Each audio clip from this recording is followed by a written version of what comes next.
Kalau kita lihat hadis Nabi sallallahu alaihi wasallam yang diriwayatkan Imam Abu Dawud dari Ibnu Sa'id, apa kata Rasulullah? La tahillu sadaqah li ghaniyyin illa fi sabilillah. Dijelas-jelas. Tidak halal sedekah bagi orang kaya melainkan orang yang berada di jalan Allah. Artinya ketika dia berjihad.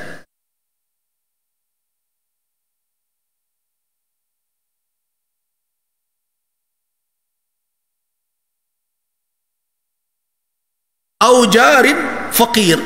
Ada juga sedekah ni lapeh ke orang kaya. Tadi satu apa? Kalau dia berjihad. Yang kedua, dia bertetangga dengan orang fakir. Tapi orang fakir tadi berhadiah kepada dia. Peknya zakat. Sudah cukup kan pengennya berbaik dengan tetangganya. Tangga itu orang kaya, punya balian hadiah lah sekedarnya. Apakah tahu kita zakat halal tak itu? Ya halal, karena jalurnya bukan penerimaan zakat tapi melalui hadiah dari orang yang menerima, yang berhak menerima zakat. Nah, bagaimana dengan Imam Ahmad ibn Hanbal? Imam Ahmad ibn Hanbal adafa ila al-ghuzati wal mujahidin man yuridul hajja.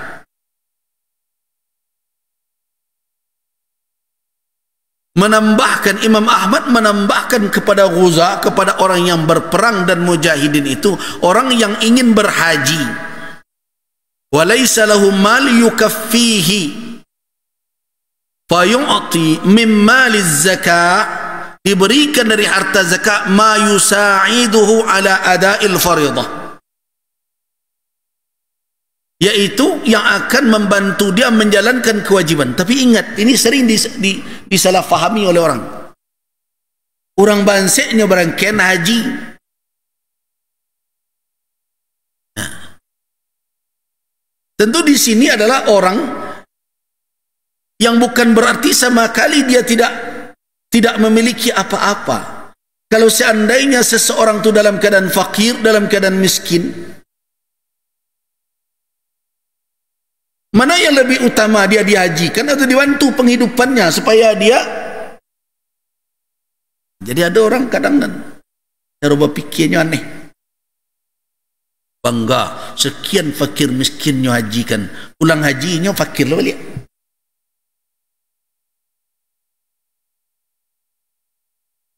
Dan ada pula yang aneh, dia bantu orang yang tidak ada istita'ah pada dirinya, tapi dia abaikan fuqara masakin yang banyak. Namanya membantu orang puluhan juta untuk pergi haji, tapi orang miskin sebelah rumahnya. Nah, berarti orang ini tidak menjaga mura'atul ahwaj wal aula, mana yang lebih membutuhkan dan mana yang lebih utama.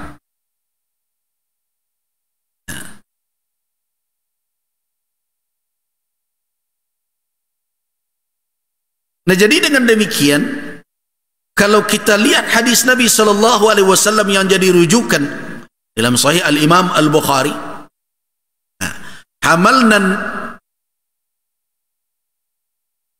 an-nabiy sallallahu alaihi wasallam ala ibli as-sadaqah lil hajj.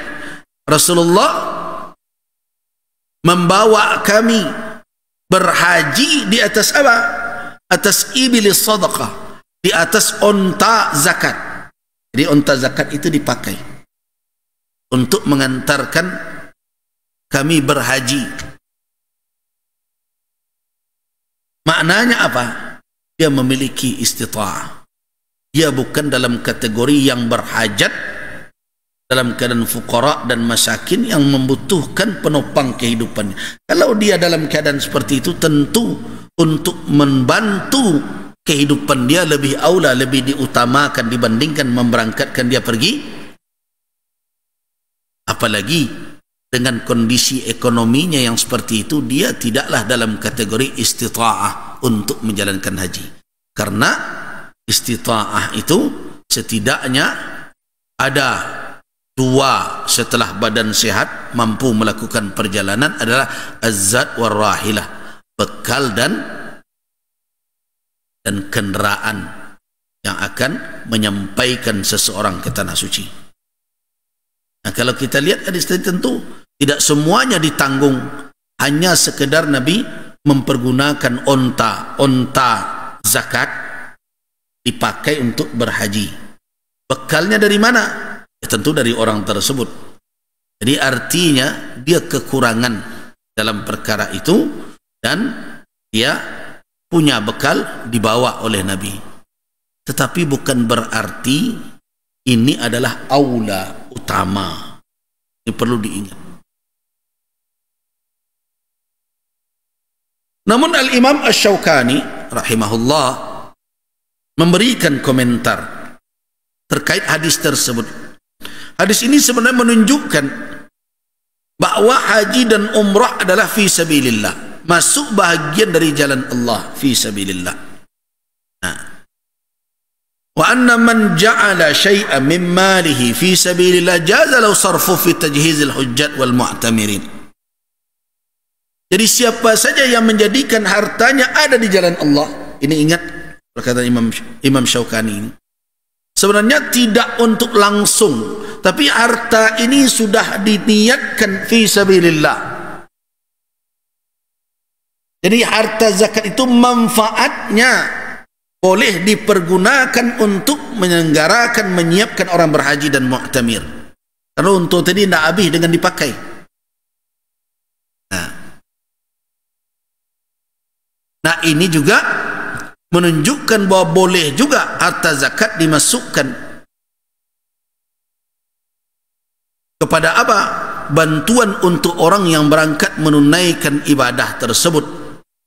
Nah, tentu dengan catatan orang tersebut memang sudah saatnya untuk berangkat. Nah, misalnya seseorang dalam kondisi dia sudah akan berangkat, berbagai macam ada keadaan yang menimpanya, wasi anaknya dan berbagai macam, sehingga hilang istita'ah dia dengan kondisi yang tiba-tiba menimpa tersebut. Nah, pada waktu itu kalau seandainya diberikan karena dia sudah terdaftar dan dia sudah mempersiapkan diri, ada keadaan tertentu, nah boleh tak dalam situasi seperti itu dia dibantu? Nah, pada waktu itu baru dia dibantu dengan harta zakat.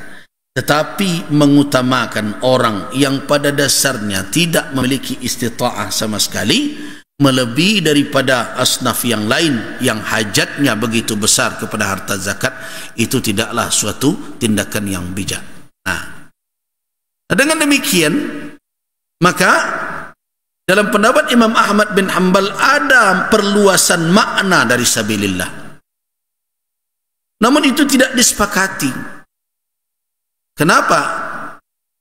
Para fuqaha yang lain tidak sependapat dengan Imam Ahmad bin Hanbal. Makanya saya lebih cenderung kepada fuqaha yang tiga, imam yang tiga tadi.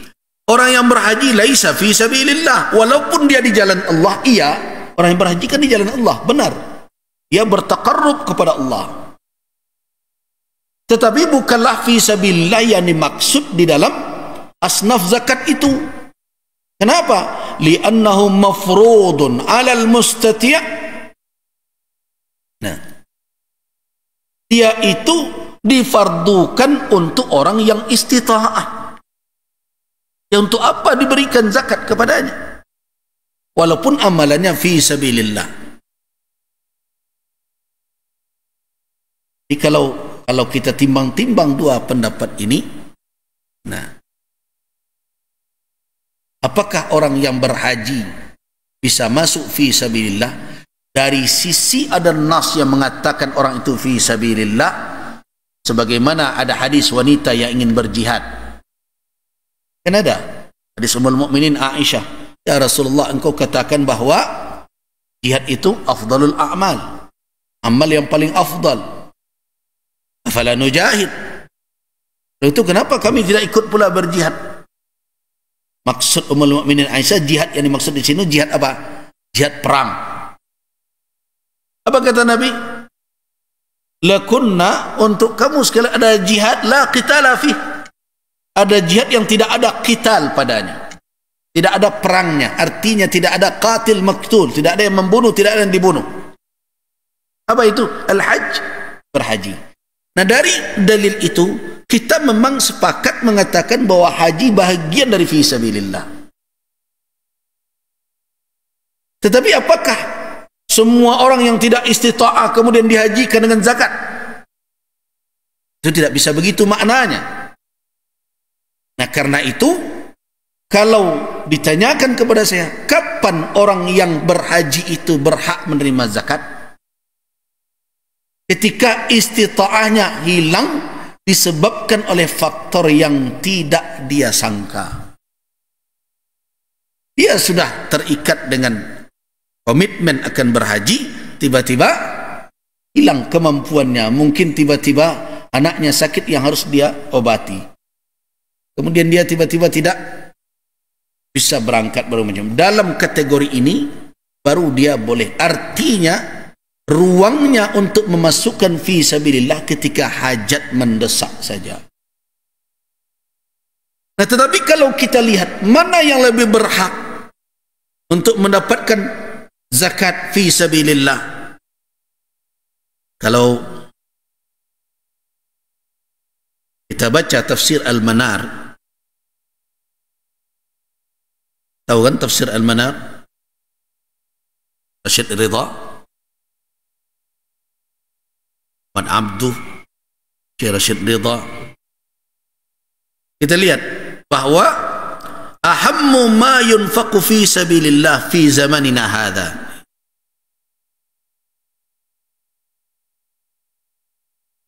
Sesungguhnya yang paling penting untuk kita masukkan dalam pengertian fi sabilillah di zaman kita sekarang adalah i'dadud du'a ilal Islam, yaitu persiapan atau berbagai kegiatan yang mempersiapkan para da'i untuk mendakwahi orang masuk ke dalam Islam.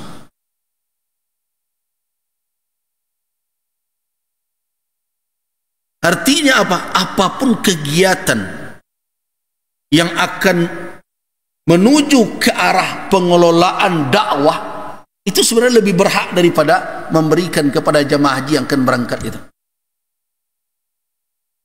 Lebih penting.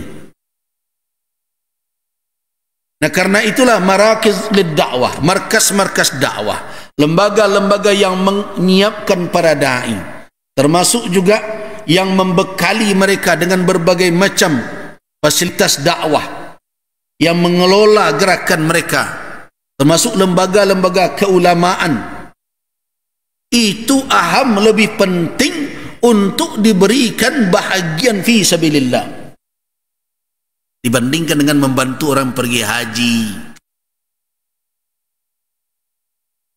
Nah, dibandingkan dengan hanya mempercantik masjid. Jadi kalaupun masjid itu dimasukkan dalam makna fi sabilillah, dia tidak berada pada barisan terdepan. Kalau betul-betul hajat mendesak saja. Tapi kalaulah rancak, kayaknya kemarin ada karpet kita tukar karena sudah jelek. Ada orang boleh zakat buya. Oh, kok zakat sehari mau bisa mencari peti untuk beli karpet kok. Telepon sebarang zakat situ, dia mau beli karpet 200 juta. Jadi buya aja. Tapi apakah hajat ini, karpet ini dengan zakat itu? Bukan fi sabilillah. Sadonya masuk fi sabilillah. Siapa yang lebih penting?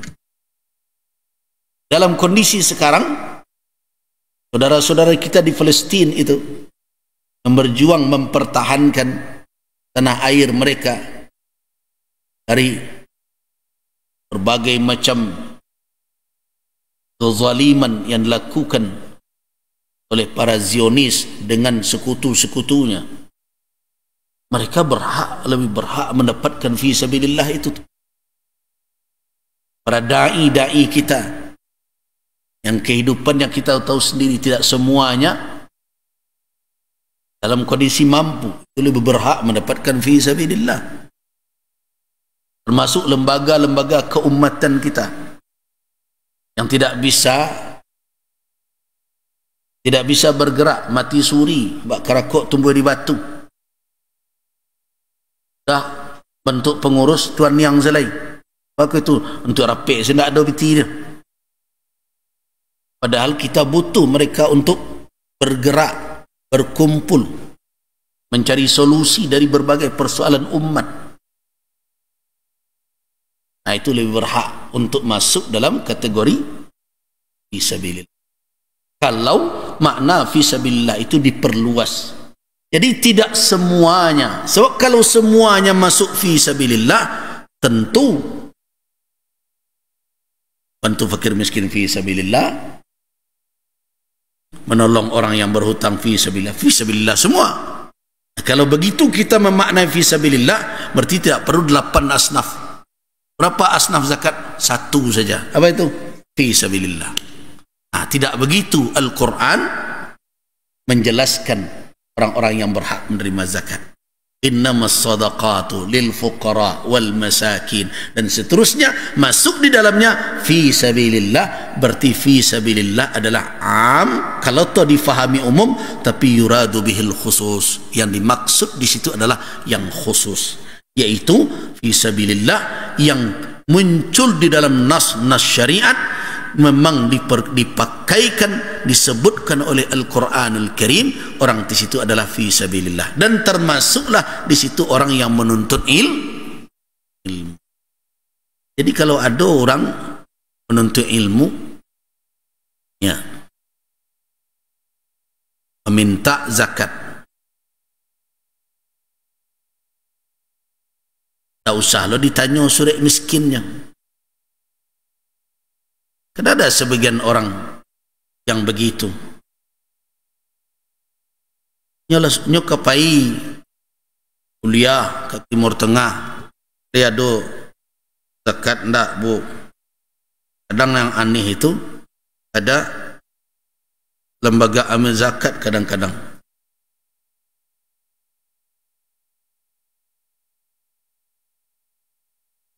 Kemudian apa kata lembaga amil zakat kepada anak tadi?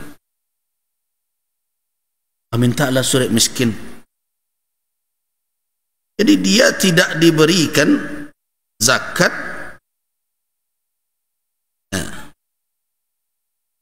karena kemiskinannya. Dia diberikan zakat karena menempuh jalan menuntut ilmu. Itu yang perlu diingat. Jadi tidak perlu lagi dituntut dia harus miskin, dia harus fakir, dia harus berhutang pula untuk itu. Nah, jadi kecenderungan orang hari ini ketika berbicara tentang asnaf yang menerima zakat, fakir miskin saja.